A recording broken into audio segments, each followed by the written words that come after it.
What's up, tribe? How you guys doing? Welcome back. Go ahead and hit that subscribe button. I hope you like this video. Welcome back to Selling Tampa Season 1, Episode 2. So, we start this episode off. We're having a staff meeting. The ladies are sitting around with Sherelle, and they're reminiscing on the event from the night before. You know, they felt like it's successful. They only have one offer on the house. Now, they're selling that house for it's listed for $9 million. But the only person that has any type of contract is Ann, and it's for $3 million. And Sherelle was like, "That's an insult. Like, if somebody puts a property on the market for $9 million, to offer $3 million is an insult." And Ann was like, "Well, that's a beginning point. That's a negotiation." She was like, "That's not a negotiation. That's a waste of people's time." And basically, I don't think I don't think that's worth you doing that. Now, Ann and one of the other ladies kind of getting into it because she was like, "Well, I helped sell that house. Like, he was your client, but you were late, and I was the one that gave him the tour. I gave him all the specs. So if he's making an offer and that sale goes through, you need to go on and break me off a little something, something." And Ann was like, "I don't think so. He's my client. It's my sale, my client." Now, I kind of agree with old girl. If she helped you because you were late, because he could have just as easily have walked away and was like, "Oh, that's disrespectful. She invited me to an event and she's not there," and your girl picked up the slack for you and ended up making the sale. You owe her a little something, something, and you need to go on and break her off a little something. But I already see the Ann, because she was like adamant. First of all, she didn't seem to feel like there was anything wrong with her being late, and she didn't seem like to feel like it was anything wrong with not breaking her coworker off. But okay. So then Sherelle lets the ladies know that there's going to be a new split on the, the profit. So they're going from a 95-5 split where they make 95% of the commission and the brokerage makes 5% of the commission to an 80-20 split. And Sherelle was like, "Listen, we're moving into higher end properties, which means y'all are going to be making more money. And I'm buying new software, and I'm creating positions where you guys are going to get better leads on better properties." And Rena was like, "But whoa, wait a minute." Rena was like, "I feel some kind of way about that because, first of all, like, this is my livelihood. Like, you basically just told me that my whole price point is changing now." And Sherelle's defense, she did say after 30 days, so it wasn't like it was immediate.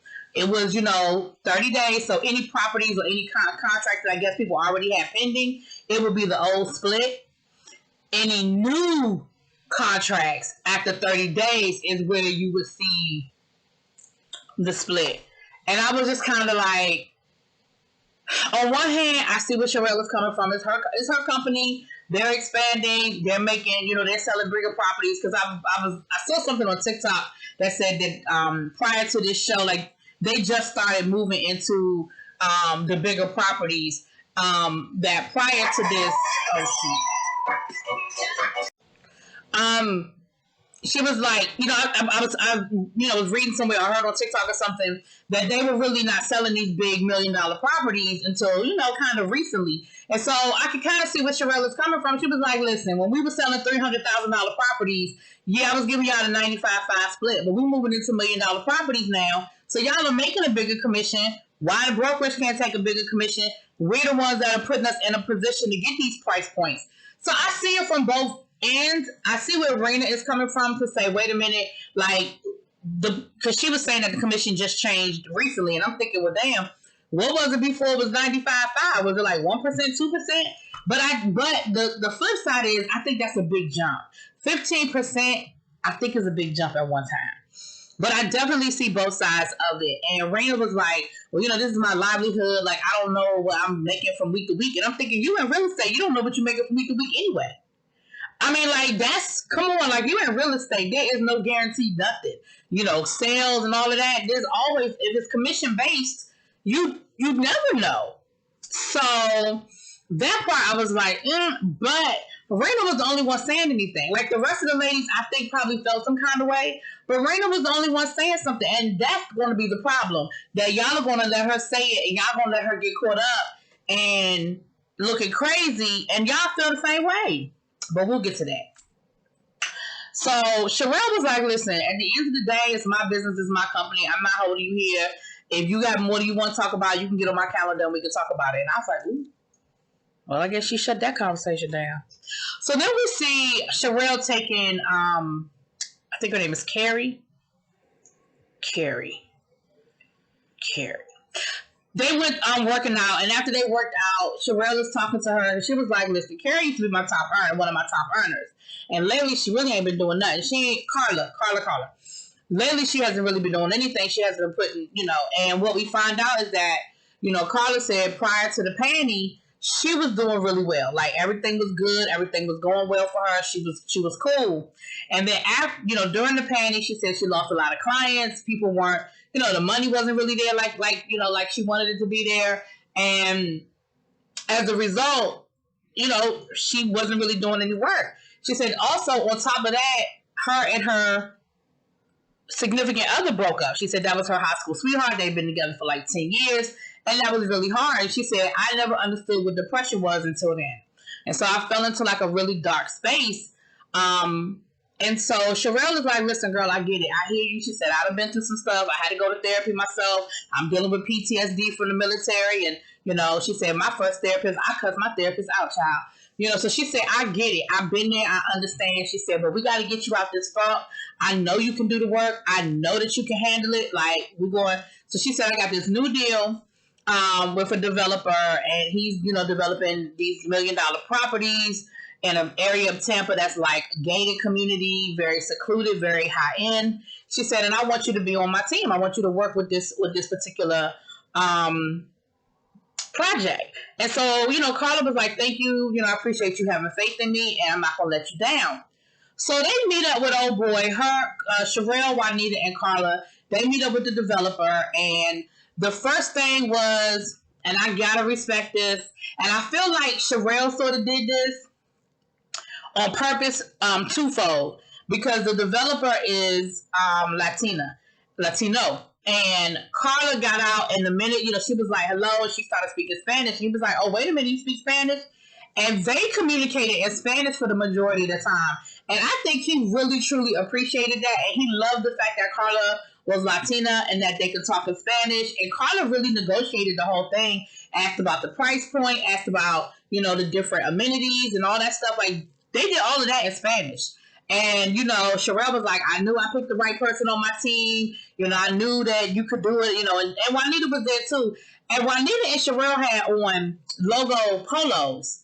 Carla just had on like a nice little casual outfit because they were out in the dirt and stuff, so they didn't have to be like dressed up. But it just shows that her and Juanita are like, Juanita is more like her office manager. You know what I mean? They are definitely a team. So then we see Anne has a listing, and she brings Colony to come look at the house. And it's a really nice house. It's got a pool. It's a nice area. It's, again, and she said, this might be a nice listing for your client, the one that we met last week. And she said, I think this might be right up his alley. Colony was like, you know what, that is cool. I think that he may appreciate that. So, they started doing the math on the breakdown based on the new commission based on the new breakdown. And so Anne asked Colony, well, how you feel about the new breakdown? And Colony immediately was like, girl, I ain't got no problem with that. Like, I just feel like you got to hustle a little bit harder. Like, they just need to do more. They need to hustle more. Like, I don't care. And I feel like Anne kind of had a problem with it. But once Colony responded the way she responded, it made me feel like she was like, okay, I'm going to back up out of this. But I think Anne kind of had a problem with the breakdown too. But Colony was like, I'm fine with it. Like, that just maybe got to work harder. Like, it's her business, it's her company. If that's what she want to do, we just got to hustle. And I was like, okay. That's not like the answer that you give because the camera in your face. But okay. So then we see Rena talking to her husband. And Rena is expressing her dismay, I guess, for lack of a better word, with what's going on at the office. She said that she's feeling like an outsider. She said the whole thing with the picture and then the situation with the breakdown with the percentages. She said, I'm really feeling some kind of way. I'm feeling on the outside. I'm not feeling appreciated. I'm not feeling part of the team. And her husband was like, listen, you really need to talk to Sherelle. Like, you guys are at a point where you need to talk to her. Y'all need to really put some stuff on the table. You need to let her know how you feel. And it needs to be, respected. Now, what we find out is that Rena and her husband were friends with Sherelle and her ex. And she said, you know, when they broke up, we sort of were in a position where we had to kind of make it, you know, we had to kind of choose a side. And she said her husband stayed friends with Sherelle's ex. She stayed friends, obviously, with Sherelle. And so she said she thinks that there's some undertone there of problems. Like, she feel like that Sherelle might feel some kind of way about the fact that the husband is still cool with her ex. So, yeah, they definitely need to talk. So, the ladies are supposed to be meeting for drinks, you know, out of the office. You know, the team is supposed to be getting together. And as a reward to Carla for doing such a great job, they're riding up to the restaurant or whatever in like a water taxi, like on a boat. I mean, it wasn't no yacht or nothing. But again, the rest of the ladies are sitting around waiting for Sherelle, Juanita, and Carla to show up, and they show up on the boat, and of course immediately it's like, well, wait a minute, what's going on with that? And you know, people are making little slick comments about how Carla ain't been doing no numbers, and they don't understand why Carla is getting special treatment, because she ain't even doing nothing. And of course Sherelle and Juanita Sherelle's like, listen, this is my company. Like, if I want to reward somebody, I'll reward somebody. If I want them to ride with me down to the water taxi, they can ride with me, because that's really what it was. Child, was a water taxi, okay? It wasn't that deep, okay? They was drinking champagne, but it was a water taxi, okay? So before Sherelle and Juanita got there, of course, once again, they were talking about this price point breakdown, and Tennille and some of the other ladies were starting to kind of say, none of them really came right out and said they had a problem with it the same way that Raina did, but you could tell that some of them felt some kind of way, but ultimately all of them fell back on, well, it's her company. Like, if that's what she want to do, we just got to deal with it, you know? Now, pause that right there. Put a pin in that. We find out that Juanita is going through a divorce.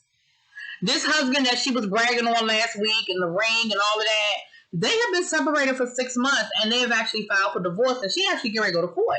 And we see her talking to her mom about it, and she said that she ain't told nobody. You know, she said she hasn't even told Sherelle because, one, she started off by saying because it could be used against her, you know, in business. It could be seen as, you know, a weakness that, you know, she's getting divorced and that she's not taking care of her business.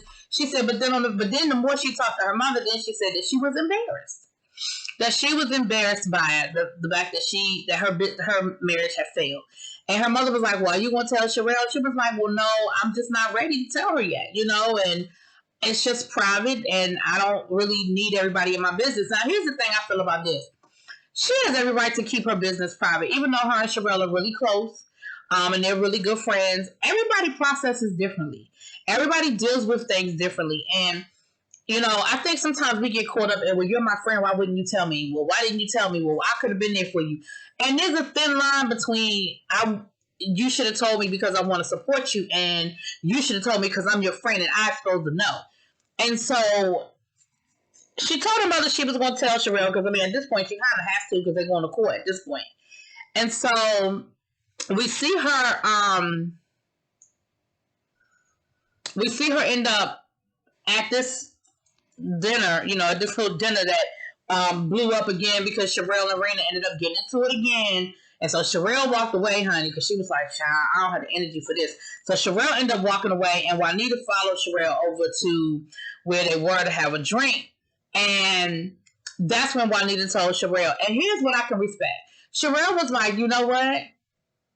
I wish you had told me, but girl, I'm here for you, and I understand. Because again, I can respect the fact that Sherelle was like, I get it. I understand. You didn't have to tell me that you were going through a divorce, but I'm here for you. I'm your friend. I got your back. Whatever you need, it is what it is. And that part I can respect. I can respect the hell out of that. Okay? So that is episode 2.